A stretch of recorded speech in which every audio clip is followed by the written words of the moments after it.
자, 찾으셨으면 우리 시편 147편 2절에서 11절 말씀 합독하겠습니다.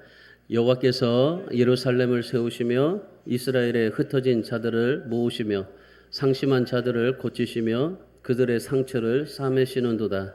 그가 별들의 수요를 세시고 그것들을 다 이름대로 부르시는도다.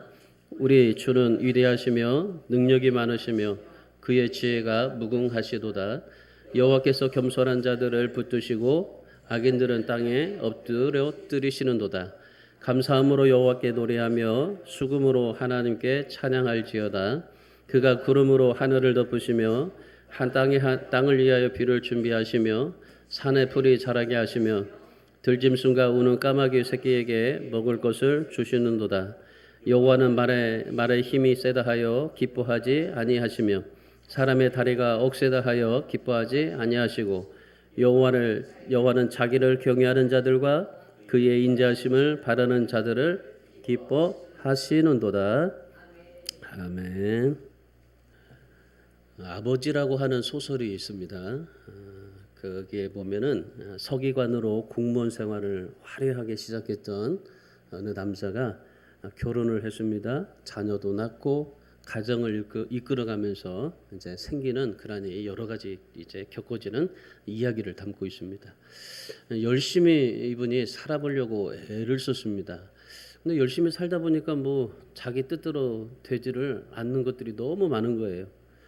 뭐 이렇게 가정도 꾸리고 자녀도 낳고 여러 가지 많이 그렇게 살면 잘 될 것 같았는데 그런데 뜻대로 안 되더랍니다. 진급도 되지도 않고 또 일하면서 좌절을 맛보고 치열한 경쟁 사회에서 뒤처지면서 낙심도 오고 상처도 받고 내적인 갈등을 겪게 되더랍니다. 이 주인공인 아버지는요, 가족을 부양하려고 또 자기가 가진 꿈을 조금이나 이뤄보려고 얼마나 열심히 살았는지 모릅니다. 그러니까 세상에서 뭐 정말 할 수 있는 거 다 하고 자기가 또 해볼 수 있는 것을 열심히 하면서 삶을 살았습니다. 그런데 그렇게 열심히 했는데도 일이 뜻대로 풀리지를 않은 겁니다. 그러다 보니까 늘 일이 풀리지 않으니까 스트레스가 쌓이죠.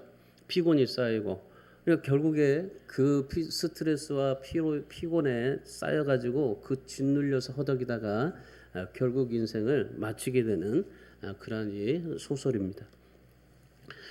여러분 오늘 우리가 참 이 아버지라는 이 단어 속에서 그리고 이 소설이 나와서요 많은 사람들이 굉장히 많이 울었죠. 그리고 이 아버지라는 이름 때문에 이렇게 아버지가 이렇게 살다가 초라한 인생을 맞는구나 라는 것에서 많은 사람들이 울기도 하고 또 정말 그 같이 공감하기도 하고 슬퍼하기도 하고 막 그랬었는데 왜 그럴까요? 많은 사람들이 정말 이 소설이 나와서 엄청나게 울었답니다. 왜 이 소설이 나와서 이렇게 아버지라는 이름에 울게 되었을까요? 우리가 다 그렇게 피곤한 삶을 살고 있기 때문에요. 아버지뿐만 아니라 우리 인생 자체가요 참 이렇게 피곤해요. 내가 이 스트레스 받고 얼마나 피곤한지 모릅니다. 뭐 열심히 해보려고 노력을 하는데 일이 뜻대로 풀리지가 않을 때가 너무 많습니다. 예수 믿었더니 잘 될 것 같았는데 오히려 잘 되는 게 없어요. 더 꼬이고 꼬일 대로 또 꼬이고 정말 힘들게 삶을 살아가는 것들을 많이 보게 됩니다.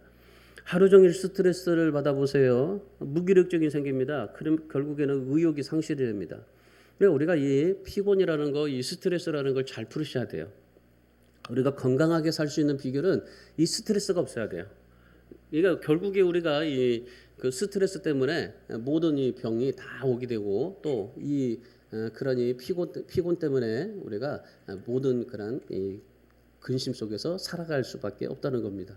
그러니까 스트레스를 받으면은 무기력증이 생기고 의욕이 상실되는 거예요. 결국에 우리가 아무것도 하지 못하고 결국에는 그로 인해서 오는 게 불안감이라는 겁니다. 그 불안감의 결론은 고통이라는 거죠. 여러분 우리가 살면서 좋은 일, 편한 일, 행복한 일만 우리가 그렇게 가지고 살 수는 없습니다. 왜냐하면 이 나라는요 완전한 하나님의 나라가 이루어지지 않았기 때문입니다. 하나님의 나라가 이루어지면 그런 슬픔도 없죠. 고생도 없죠. 정말 우리가 행복하죠. 천국은 요한계시록에 보면 천국은 어떻습니까? 슬픔도 없고 눈물도 없다고 그랬습니다. 거기에는 기쁨만 있다고 그랬습니다. 그러니까 영원한 하나님의 나라에는요 슬픔도 없어요. 기쁨밖에 없습니다. 주님과 함께 늘 찬양하고 감사하고 기뻐하면서 살아갈 뿐입니다.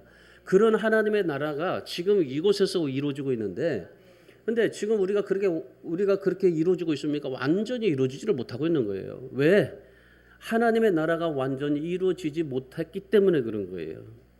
그래서 오늘 우리는 뭐 좋은 일, 편한 일, 행복한 일만 있을 수 없고, 또 늘 우리가 슬프고 정말 힘들고 어렵고 스트레스 받는 일들이 우리에게 많다는 겁니다. 시험도 있고 낙심도 있고 또 어려움도 많다는 겁니다. 근데 분명한 건 하나가 있습니다. 뭐냐면 아무리 상황이 나빠진다고 해도 이 세상의 모든 주권자이신 하나님, 그 하나님을 기쁘게만 한다면 우리는 어떤 상황이든지요 하나님께서 우리를 회복시켜 주시게 된다는 겁니다. 오늘 본문의 말씀을 보면은 이스라엘 백성들이 포로되었을 때에 지었던 시였습니다. 이스라엘이 포로가 될 것을 미리 내다보고, 그리고 이제 포로가 됐지만은 다시 하나님께서 이들을 회복시켜 주시겠다는 그런 기대를 하면서 지었던 시입니다. 그러니까 이 시는 마치 이제 하나님의 말씀 속에서 확신을 얻은 것 같아요. 지금 이스라엘 백성들이 비록 포로가 되지만은 포로에서 다시 해방돼 가지고 하나님께서 다시 회복시켜 주셔서 하나님의 놀라운 하나님의 백성으로서 삶을 살아갈 수 있도록 만들어 준다는 것을 기대하고 지은 시이기 때문입니다. 그러면서 시인은 하나님은 불가능한 데서 새로운 것을 만들어 내시는 분이다라는 것을 말씀해 주고, 하나님은 능력이 계시고 또한 능력을 가지고 계시고, 또 우리가 하나님을 경외할 때 하나님께서는 우리를 고쳐 주시고 회복시켜 주신다는 하나님을 분명하게 고백하고 오늘 본문에서 찬양하고 있습니다. 오늘 2절의 말씀해 보시면은 하나님은 이스라엘 백성들을 얼마든지 다시 세우시고 모으신다고 그러죠. 그러니까 이 여호와께서 예루살렘을 다시 세우시고 이스라엘의 흩어진 자들을 다시 모으신다고 말씀하시면서 이 시편의 저자는 뭐라고 하냐면요, 우리가 하나님을 경외하기만 하면 된다는 거죠. 지금 이스라엘 백성들이 왜 포로로 갔습니까? 왜 포로로 끌려가서 그렇게 정말 바벨론에서 고생을 하면서 살아야만 했습니까? 하나님을 경외하지 못했기 때문에 그래요. 하나님을 경외하기만 했다면 이스라엘 백성들이 영원토록 하나님의 주시는 은혜 속에서 살 수가 있었을 것입니다. 그런데 지금 이스라엘 백성들이 하나님을 경외하지 못하다 보니까 포로가 돼버려요. 그런데 이 시인은 뭐라고 그래요? 우리가 다시 하나님을 경외하기만 하면은 하나님께서 얼마든지 우리를 세워주시고 모아주시고 또 모든 것을 역사하신다라고 고백하고 있는 겁니다. 그러면 우리가 해야 될 일이 무엇입니까? 이스라엘 백성들이 하나님을 경외하지 못해서 그렇게 포로가 되어져서 갔을 때, 그러면 오늘 우리는 뭐 어떻게 해야 되겠어요? 우리가 해야 될 일이 무엇이겠습니까? 여러분, 온 세상이 말라 있을 때, 온 세상이 참 정말 죄악으로 많이 더럽혀져 있을 때, 보통 우리가 그러지 않습니까? 요즘 세상 돌아보면은 참 이 세상 살만 나지 않는다고 그렇게 말하잖아요. 얼마나 지금 뭐 세상을 돌아보세요. 정말 우리가 하나님 앞에 얼마나 이런 못된 짓들을 많이 하고 있는지. 뭐 정치는 정치대로 싸우고 얼마나 저기 합니까? 대통령을 뽑아줬던 사람까지도 욕하고 있는 거예요. 그 욕할 거면 왜 뽑았는지 모르겠어요. 이왕에 뽑았으면은 그냥 끝까지 저기 4년 만기까지 다 저기 채우고 놔두다가 잘못했으면 그냥 감옥 가면 되는 건데, 감옥 보내면 되는 건데, 왜 그렇게 정말 대통령 우리가 세워놓고 왜 그렇게 욕을 하고 그럴지 모르겠어요. 우리 국회의원들을 보면은 참 답답한데 우리도 보면은 그래요. 저는 뭐 어느 이 당 저 당 없습니다. 저는 오직 주님의 당이지만은 누가 대통령이 될까지는 기도해서 뽑았기 때문에 저는 그분을 존중해요. 그리고 하나님 앞에 기도합니다. 하나님, 이 사람이 어떻게 되든지 간에 정말 하나님께서 이 백성을 향한 하나님의 마음을 가지고 그 대통령을 통해서 또 국회의원들을 통해서 하나님 역사하게 달라고 기도하고 있어요. 여러분, 우리 믿는 자들이 그렇게 기도해야 되는데 지금 세상을 보세요. 얼마나 힘듭니까? 세상이 다 정말 피곤해 보이고 온 세상이 메말라 있을 때 오늘 우리가 해야 될 게 무엇이겠어요? 우리가 해야 될 것은 더 그겁니다. 더 예배해야 되죠. 더 찬양해야 됩니다. 더 기도해야 됩니다. 더 감사해야 됩니다. 더 하나님을 경외하는 사람이 되어야 됩니다. 세상은 사람들은 그렇다 할지라도 우리는 하나님을 경외하는 사람이 되어야 됩니다. 진짜로 하나님을 경외하는 사람이 되어야 돼요. 말로만이 아니라 정말 하나님을 경외함으로 인해서 하나님의 주시는 그런 다시 세워주시고 그리고 다시 모아주시고 다시 하나님께서 축복하시는 그런 하나님의 은혜 역사를 볼 수 있어야 될 줄 믿습니다.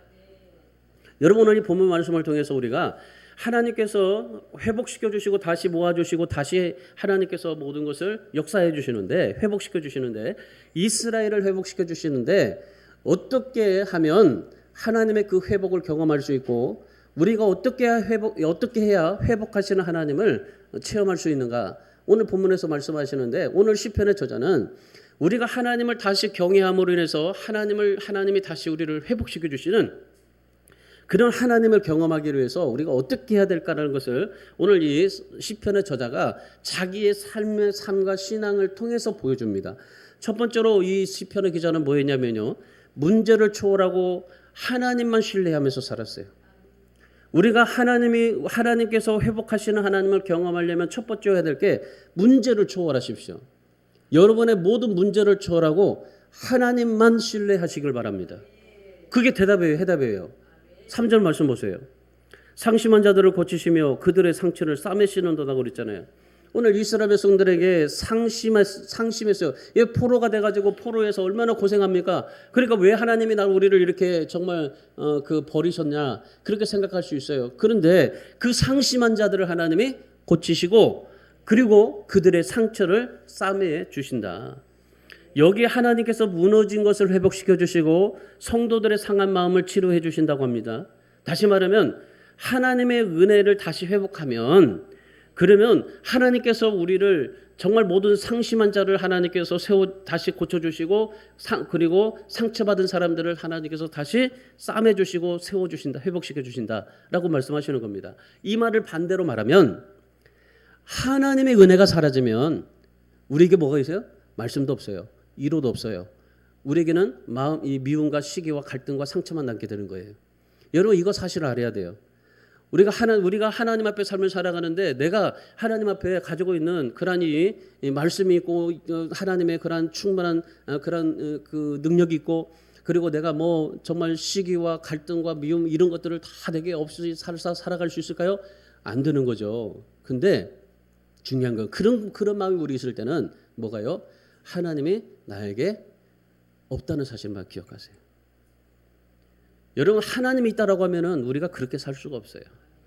오늘 우리나라 백성들이 진짜 우리 그리스도인들이 그 5천만 명이지만은 1,000만 명이라고 생각할 때 5분의 1입니다. 5분의 1이면은 우리 백성들이 그렇게 하나님 앞에 살면 살아가면 이룰 수가 없어요. 이 나라가 이렇게 될 수가 없습니다. 국회의원이 40%가 됩니다. 36%가 40%가 되는데 여러분 국회의원들 40%가 기독교인들인데 그 기독교인들이요 그렇게 정말 나라를 위해서 한번 세워보세요. 그러면 이럴 수가 없는 거예요. 다 뭐겠습니까? 그들 마음속에 뭐가 없어요? 하나님의 은혜가 없는 거예요. 정말 솔직하게 말하면 하나님이 없는 거예요. 그들의 삶 속에. 하나님이 있다라고 말하지만은 하나님을 정치적으로 이용할 뿐입니다. 여러분 하나님이 진짜 있다라고 하면은 정치에 뭐가 어렵겠어요? 뭐가 힘들겠어요? 뭐가 나에게 칼이 들어온다고 해도 뭐가 우리에게 정말 뭐가 그 문제가 되겠습니까? 전혀 문제가 되지 않습니다. 뭐 국회의원들이 잘리면 되겠죠. 그럼 무소속으로 하나님을 향한 하나님의 마음을 가지고 살면 되겠죠. 그런 마음을 가지고 살아야 되는데 근데 안 그래요. 세상을 살아보세요. 우리 모두가 다 그렇습니까? 다 그래요. 우리에게는 진짜 하나님이 계셔야 되는 겁니다. 어디든지 하나님이 계셔야 돼요. 제가 어제 우리 밑에 있는 그 사장님하고 굉장히 내가 막 화를 냈어요. 갑자기 나를 쫙 보더니 주차장에 차가 한 대도 댈 수 없다고. 그러면서 이렇게 될 수 없으면은 내가 들어오질 않았다고. 그래가지고 제가 한번 된통 야단을 쳤어요. 그것도 모르고 여기 왔냐고.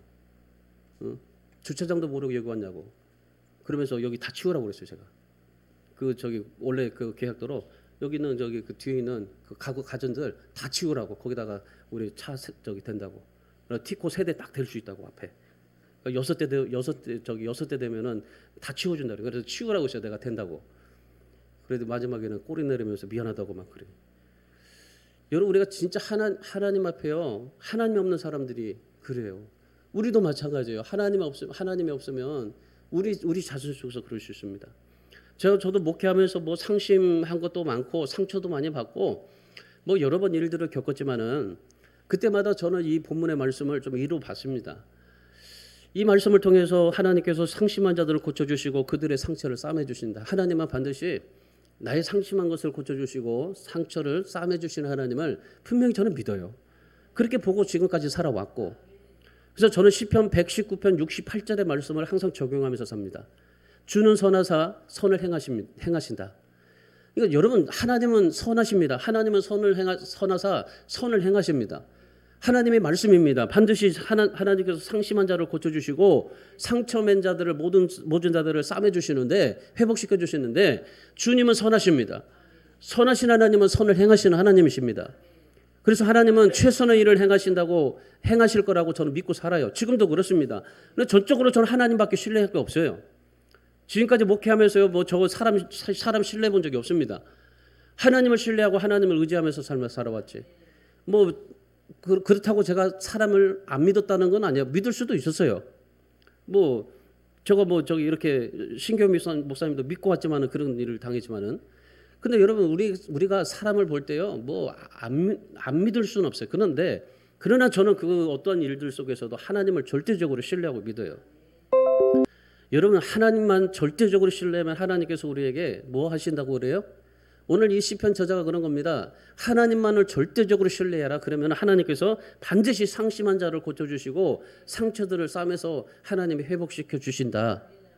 여러분, 그걸 믿으셔야 되는 겁니다. 그래서 우리가 해야 될 것은 뭐냐면은, 우리가 하나님의 내 안에서 항상 늘 역사하실 수 있도록 만들어져 가야 돼요. 그 신앙생활 하는 사람의 참 좋은 겁니다. 좋은 바른 자세가 그겁니다. 내 안에서 하나님이 역사하실 수 있도록 나는 만들어주기만 하면은, 그러면 하나님은 내 안에서 역사하시기 때문입니다. 이것만 해주면 하나님 하겠죠. 자기가 원하는 대로 안 해주면 하나님 믿지 않겠죠. 여러분, 이 정도의 믿음에 머물리지 마세요. 하나님이 내 안에서 역사하실 수 있도록 믿음을 드려보세요. 그리고 하나님 앞에 그렇게 믿어보세요. 하나님은 뭐라고 하셔요? 반드시 주는 선하사 선을 행하신다고 그랬습니다. 하나님은 선을 행하시는 하나님입니다. 그럼 선을 행하시는 하나님이 나에게도 선을 행하시고 모든 것이 역사하시는 하나님이십니다. 그러니까 그 하나님께서 우리에게 역사하시는데, 잠깐만요. 이것도 선을 행하는 겁니다.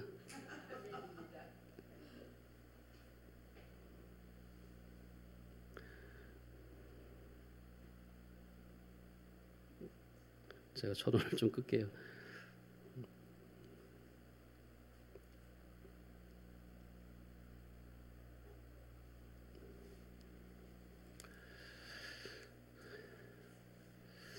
자, 우리가 하나님만 전체적으로 신뢰하고 의지한다면은 하나님은 우리에게 좋은 일, 선한 일을 행하시는 하나님이신 줄 믿습니다.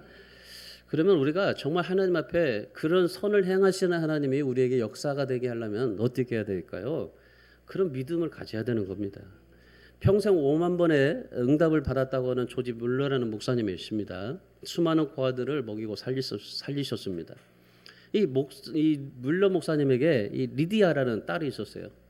이 리디아라는 딸이 그 1800년도니까 이 장티푸시에 걸려가지고 죽을 지경이 되었습니다. 그러니까 자기 딸이 장티푸시에 걸려. 우리나라도 옛날에 그 80년도에 연병에서 죽는다고 많이 했잖아요. 그 연병이 장티푸스 아닙니까? 그래서 뭐 맨날 그 동네 어머니들 보면은 연병할 놈, 뒤질 놈, 썩을 놈 얼마나 그랬어요. 그래가지고 그 당시에 정말 연병으로 참 많이 뒤졌습니다.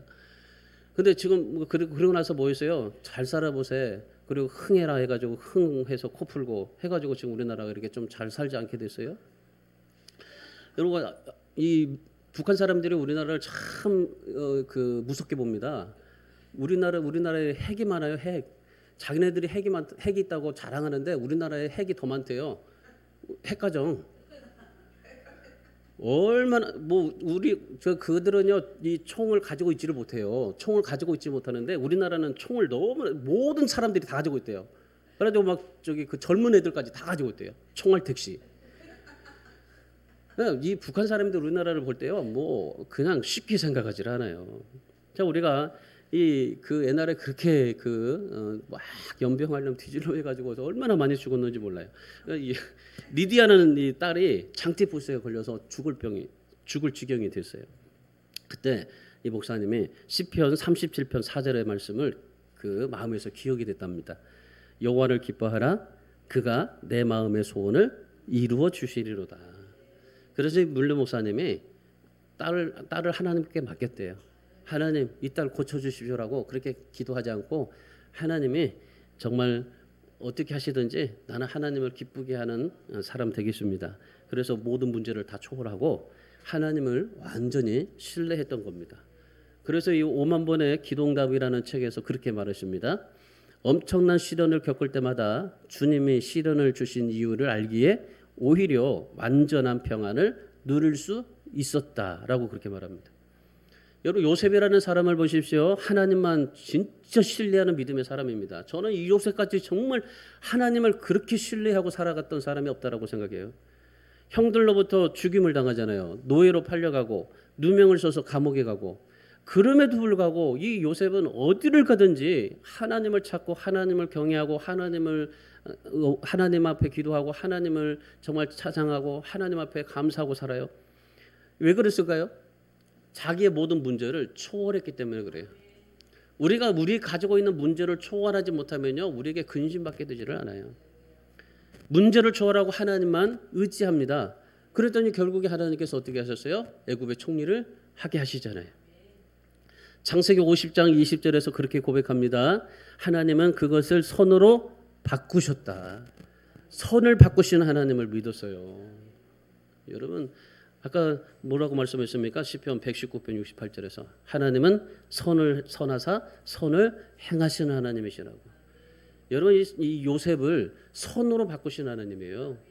여러분 오늘 하나님은 우리에게 정말 우리가 여러 가지 많은 일들 내가 원하는 대로 정말 되지 않았을 때 그럴 때 우리는 생각할 때 하나님을 어떤 분으로 생각하셔야 됩니까? 선을 바꾸시는 하나님.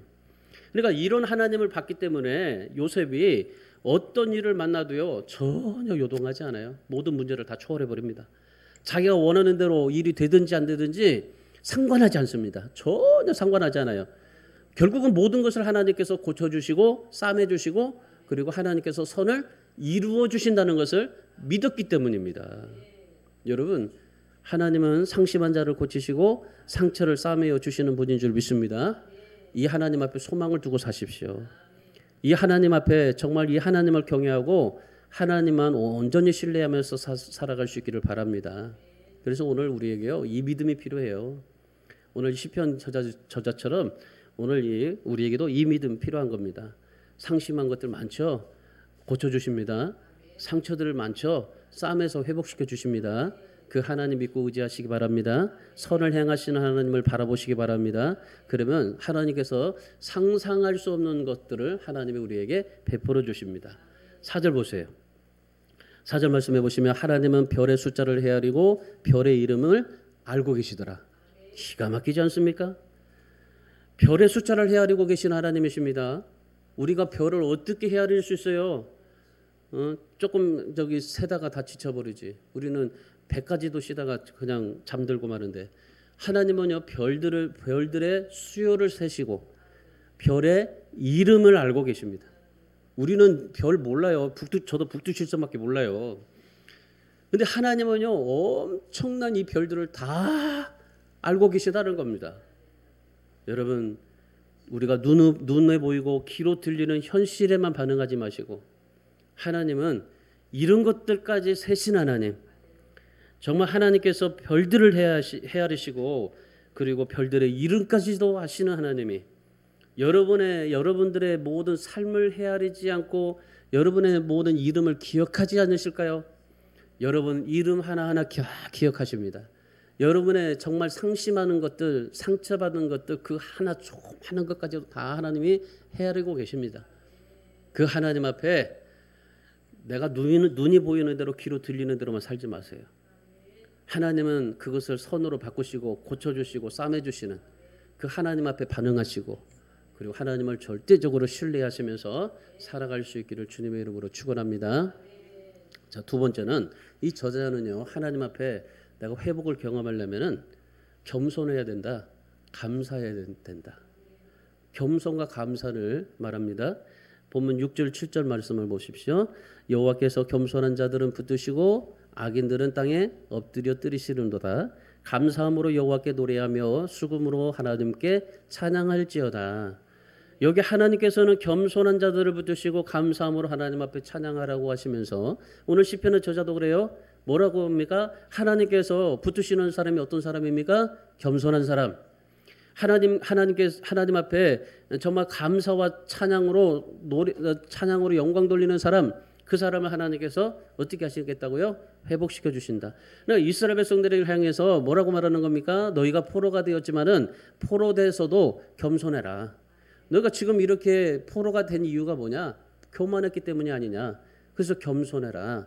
겸손하고 그리고 감사함으로 하나님 앞에 노래하고 수금으로 하나님 앞에 찬양하라.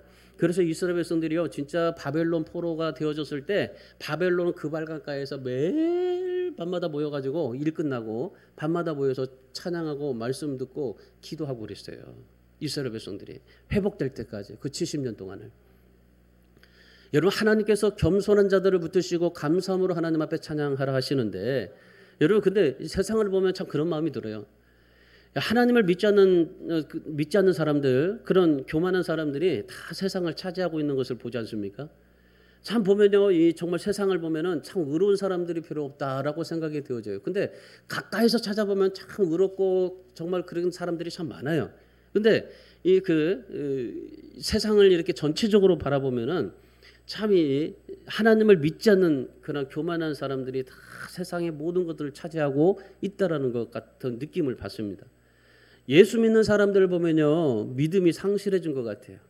선한 양심을 가지고는 정말 이 세상을 도저히 감당할 수 없을 만큼 그리스도인들이 그렇게 참 타락되어져 갔다라고 말할 수도 있을 것 같아요. 그런데 여러분 하나님은 그렇지 않다라고 말씀하십니다.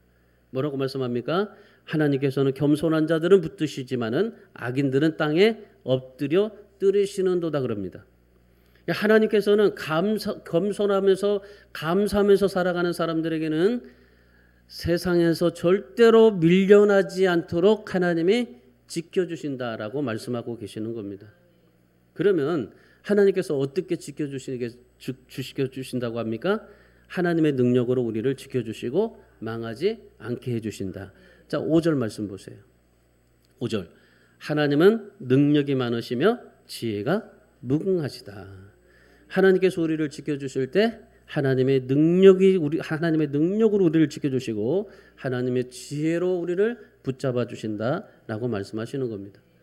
여러분 이런 하나님의 능력과 하나님의 지혜는요 우리가 상상할 수가 없어요. 우리 인간의 머리로는 도저히 상상할 수가 없는 겁니다. 모든 것이 인간의 뜻대로 될 것 같죠? 근데 끝에 가보면요 하나님의 지혜도로 다 되었어요. 지금까지 역사를 보면은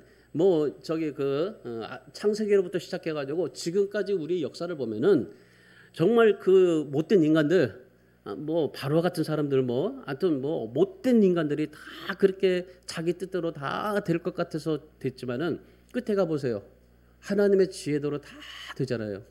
전두환이 그렇게 사람을 죽여놓고 그렇게 저기에서도 말년에 어떻게 됩니까? 다 하나님이 그렇게 정말 하나님이 보응하시고 하나님의 지혜도로 다 이루어 가시지 않습니까? 여러분 그래서 오늘 우리가 하나님 앞에서는 겸손해야 됩니다. 감사해야 됩니다. 베드로전서 5장 6절의 말씀에 하나님의 능하신 손 아래서 겸손하라고 합니다. 하나님의 능하신 손 아래서 겸손하라. 우리가 생각하기에는 보잘것없는 것들에 대해서도 하나님은 세심하게 관심을 가지신다고 그래요. 8절 9절 말씀을 보십시오.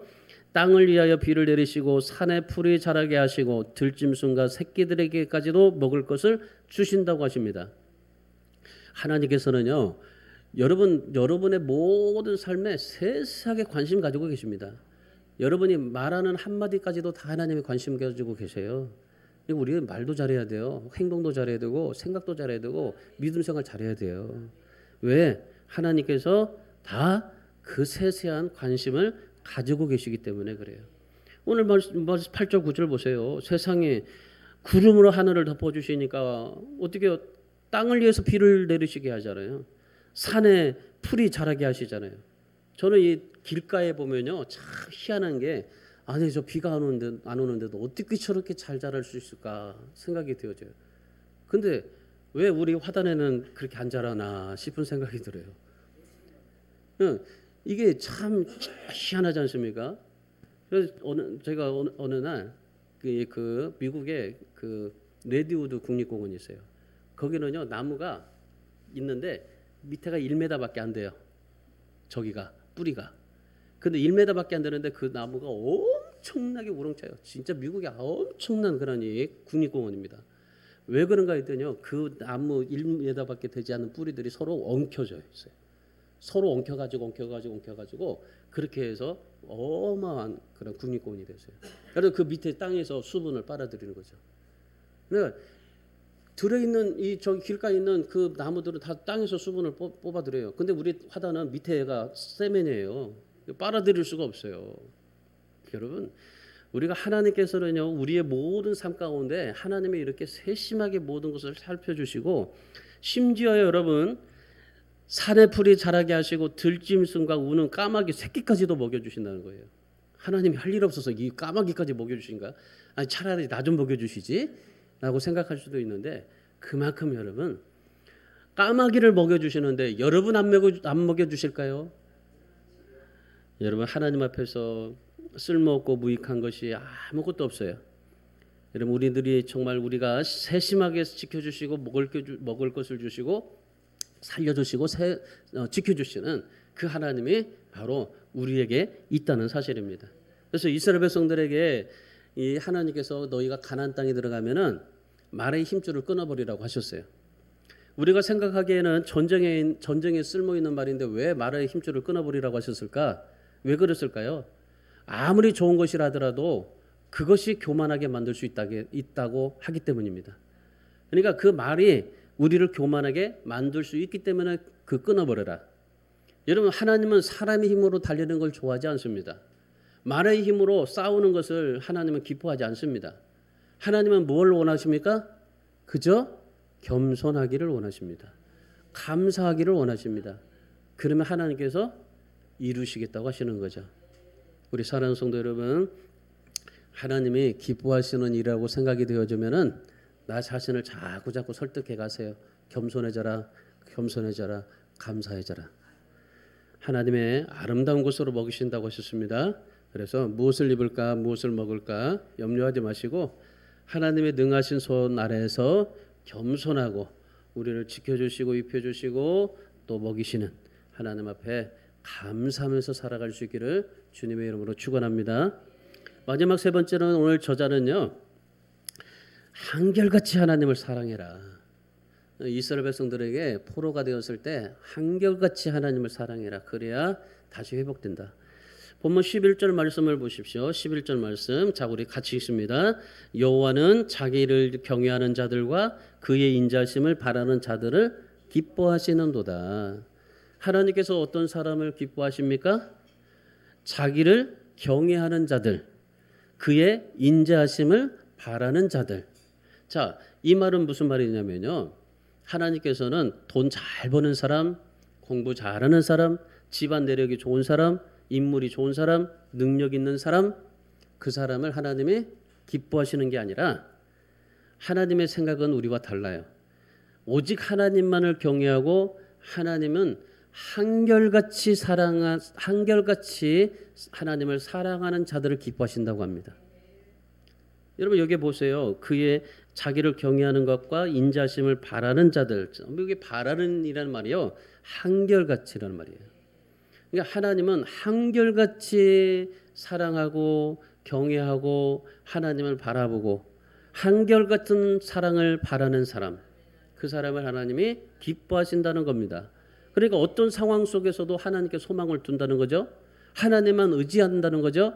그래서 그 사람을 하나님이 기뻐하신다는 겁니다. 그러니까 우리가 돈이 없고 공부 잘 못해도 그래 집안 내력이 없고 인물이 안 좋아도 능력이 없어도 하나님을 한결같이 믿고 바라고 사랑하고 예배하고 기도하고 한결같이 하나님을 의지하는 사람, 하나님은 그 사람을 기뻐하신다는 거예요. 고린도전서 1장 27절 28절의 말씀해 보시면은 하나님께서 미련한 자, 약한 자, 천한 자, 멸시받는 자, 없는 것들을 택하여 쓰신다고 합니다. 왜 하나님께서 쓰실 때 좀 뭐 좀 능력 있고 좀 뭔가 정말 재력 있고 좀 그런 사람들을 쓰시면 얼마나 좋아요. 하나님께서 쓰실 때 우리나라 삼성이나 뭐 LG 뭐 이런 이런 대기업의 회장들을 좀 쓰시면 어때요? 이런 사람들이 하나님이 써가지고 정말 교회도 좀 팡팡하게 좀 세워주고 좀 선교 좀 열심히 팡팡하고 그럼 얼마나 좋아요. 근데 하나님은 그런 자를 쓰시지 않고 뭐예요? 미련한 자, 약한 자, 천한 자, 멸시받는 자, 없는 자 이들을 쓰신다는 겁니다. 왜 그렇게 쓰실까요? 29절 말씀에 이렇게 말해요. 29절에서 이는 아무 육체도 하나님 앞에서 자랑하지 못하게 하려 하심이라. 왜 쓰십니까? 자랑하지 못하게 하시려고 그래요. 여러분 사람은 잘나고 실력 있으면요 자신을 의지합니다. 하나님 앞에 소망을 두지를 않습니다. 그런데 나 자신에게요 좀 없어 보이세요. 잘난 것이 없어 보세요. 그러면 하나님만 의지하게 되어 있습니다. 하나님께서 쓰시는 것이 바로 이겁니다. 제가 저도 하나님께서 그 정도 이 정도 이렇게 또 하나님이 쓰시고 있지만은 지금까지 하나님께서 저 목사를 통해서 부목사 때도 그렇고 지금 담임 목회 할 때도 그렇지만은 하나님께서 저를 쓰십니다. 그때마다 이제 하나님이 쓰시는데 저를 쓰시는 이유가 저는 다른 거 없어요. 한 개밖에 없어요. 저도 하나님이 쓰시는 게 제가 목사로서 카리스마가 있습니까? 그렇다고 설교를 유창하게 막 장경동 목사 같이 그렇게 저기 합니까? 고집만 좀 있을 뿐이지. 여러분 약하면 약한 대로 버벅거리면 버벅거리는 대로 여러분 그렇게 하나님이 쓰시는 대로 제가 설교 시간에 버벅거리고 찬양할 때 반박 박치고 다 그렇게 정말 제가 그렇게 해도 하나님은 저를 쓰셔요. 왜 쓰실까요? 약하면 약한 대로 버벅거리면 버벅거리는 대로 여러분 설교에 오직 주님의 말씀만 전하잖아요. 제가 다른 거 있습니까? 저기 코미디 합니까? 오직 하나님 말씀밖에 전하지 않아요. 그저 하나님만 바라봐요. 하나님만 사랑하고 하나님만 경외할 뿐입니다. 저는 늘 한결같아요. 이게 뭐라고 해도 한결같아요. 한결같은 하나님을 사랑하고 하나님을 바라보고 경외하고 있어요. 저는 설교를 잘한다 이거 듣고 싶지는 않아요. 유희조 목사는 한결같이 하나님만 사랑하는 목사 그리고 하나님의 말씀에 은혜를 주는 목사 그걸 듣고 싶은 분이에요. 그래서 제가 이렇게 목회를 하는데 여러분 우리가 살면서 정말 우리가 의식해야 될 것은 뭐냐면요. 나 자신이 아니에요. 나를 사랑하시고 나를 구원하시고 생명까지 십자가에 내어주신 그 주님을 의지하고 사랑하는 겁니다. 근데 한결같아야 돼요. 내가 좀 부족하고 약하고 미련해도 괜찮아요. 오히려 잘나고 실력이 있을 때가 위기인 거예요. 위기. 그러니까 여러분 우리가 좀 연약하고 부족해도 괜찮아요. 아까 뭐라고 그랬습니까? 하나님은 미천한 자, 그 부족한 자, 그냥 미련한 자, 그런 연약한 자를 들어서 쓰신다고 하셨잖아요.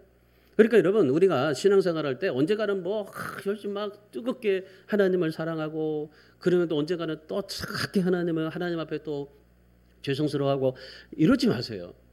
내가 죄를 짓는다 해도 여전히 하나님을 바라보시고 사랑하세요. 내가 정말 하나님 앞에 어떤 상황이 우리에게 닥친다 할지라도 여전히 하나님을 기뻐하시고 하나님을 의지하고 오늘 뭐라고 그러십니까? 11절에서 한결같이 하나님을 사랑하라고 했잖아요. 하나님이 기뻐하는 사람은 한결같은 사랑이에요. 한결같은.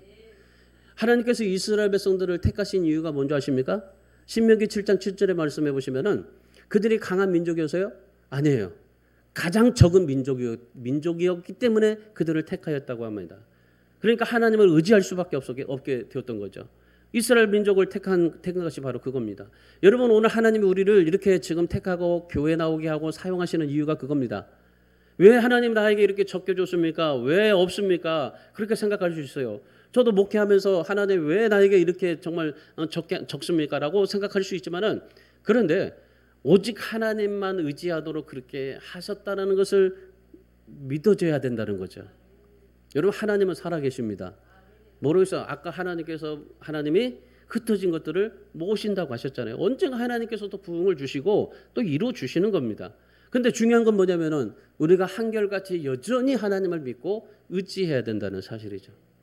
하나님이 살아계신다는 것을 믿으면 내가 뭐 적게 가진다 할지라도 부족하다 할지라도 약하다 할지라도 모자란다 할지라도 오히려 그것이 축복입니다.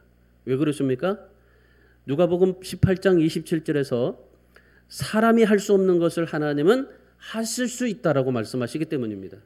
그래서 우리가 가지고 있는 뭐 처지, 환경, 뭐 어떤 것이든지요, 하나님을 의지하면 하나님께서 우리에게 복을 주시게 될 줄 믿습니다. 그래서 여러분, 이제부터 여러분이 하나님 앞에 오늘 시편의 저자처럼 하나님 앞에 하나님 이것 주세요, 하나님 도와주세요, 하나님 앞에 저것 주세요, 이것만 해주시면 이렇게 하겠습니다라고 그렇게 기도하지 마세요. 하나님 이거 이렇게 도와달라고 기도하지 마세요. 저도 무료고시 가면서 하나님 이거 무료고시 안 하면 저 이거 안 합니다. 뭐 그렇게 해본 적이 없어요. 하나님 앞에 열심히 최선을 다해서 하나님 의지하고 하나님 앞에 갔어요. 하나님 정말 없습니다. 도와달라고 그렇게 기도하지도 않았습니다. 한결같이 하나님만 믿었어요. 하나님께서 하실 거라고 믿었어요. 그랬더니 하나님께서 넘치게 하시잖아요. 여러분, 하나님은 한결같이 믿고 의지하고 사랑하고 경외하는 자를 기뻐하십니다. 여러분, 진짜 하나님을 의지하고 신뢰하고 살아간다면은 여러분, 오늘 이 시편의 저자처럼 이 한결같은 하나님, 그리고 한결같이 사랑하고자 하는 우리의 마음, 그런 믿음을 오늘 이 아침에 여러분들이 그 믿음을 소유하시고, 그래서 하나님은 우리가 어떤 상황에 있어든지 하나님께 소망을 두고 살아가는 자를 기뻐하신다. 그 사람에게 회복의 은혜를 베푸신다. 말씀 기억하시면서 우리가 살면서요, 참 안 좋은 일을 일어날 수 있습니다. 근데 문제로 여기지 마세요. 문제로 여기지 마세요. 세상이 바뀐다 해도 그 문제 절대 바뀌지 않습니다. 우리가 해야 될 것은 어떤 문제나 어떤 상황 속에서도 하나님이 기뻐하는 일을 찾는 겁니다. 선언을 바꾸시는 하나님을 신뢰하는 겁니다. 하나님의 정말 하나님을 온전히 그리고 변함없이 하나님을 사랑하고 그 하나님의 은혜 안에서 살아가는 겁니다. 그러면 회복될 줄 믿습니다. 그래서 오늘 우리 시편 기자처럼 하나님을 경외하고 신뢰하고 사랑하고 감사하고 맡기고 하나님을 기쁘시게 하는 믿음이 되어서 여러분에게 진정한 평안과 회복의 축복이 여러분에게 있어지기를 주님의 이름으로 축원합니다. 기도하겠습니다.